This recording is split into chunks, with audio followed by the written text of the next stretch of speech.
گلیور کا سفر۔ ایک طوفانی رات کو سمندر میں ایک جہاز تباہ ہو گیا۔ جہاز پر تمام مسافر ڈوب گئے سوائے گلیور کے۔ گلیور بہت اچھا تیراک تھا۔ وہ کئی میل تک تیرتا رہا، یہاں تک کہ ایک کنارے پہنچ گیا۔ وہ بہت تھک چکا تھا۔ اس نے آرام کرنے کا فیصلہ کیا اور سونے سے پہلے کھانے کے لیے کچھ ڈھونڈنے لگا۔ کافی آرام کرنے کے بعد وہ گہری نیند سو گیا۔ اگلے دن جب وہ جاگا تو سورج اس پر تیزی سے چمک رہا تھا۔ اس نے حرکت کرنے کی کوشش کی لیکن نہیں کر سکا۔ اس کے ہاتھ، پاؤں اور بال زمین سے باندھے ہوئے تھے۔ اس نے اپنے ارد گرد چھوٹے چھوٹے آدمی دوڑتے ہوئے دیکھے۔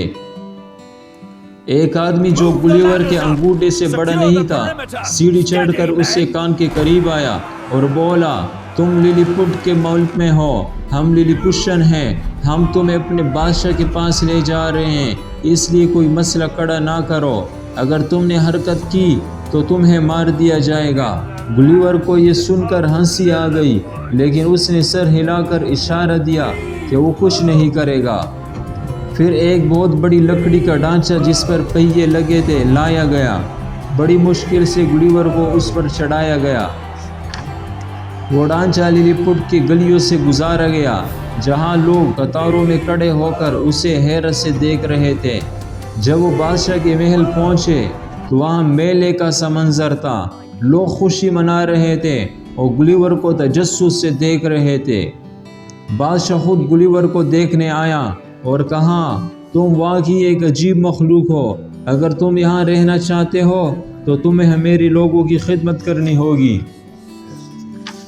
گلیور نے جواب دیا، میں ہر شرط ماننے کو تیار ہوں لیکن پہلے مجھے کھول دو۔ گلیور کو آزاد کر دیا گیا، اسے کھانے پینے کی چیزیں دی گئی اور اس کے لیے ایک بڑا گھر بنایا گیا۔ للی پوشن لوگ اس کی بہت خدمت کرتے تھے اور گلیور بھی ان کے چھوٹے چھوٹے کاموں میں ان کی مدد کرتا تھا۔ قریب ہی ایک دوسرا ملک تھا بلیفوسکو۔ اس کے بادشاہ کے للی پٹ کے ساتھ اچھے تعلقات نہیں تھے، چنانچہ بلیفوسکو کے بادشاہ نے جنگ کا اعلان کر دیا۔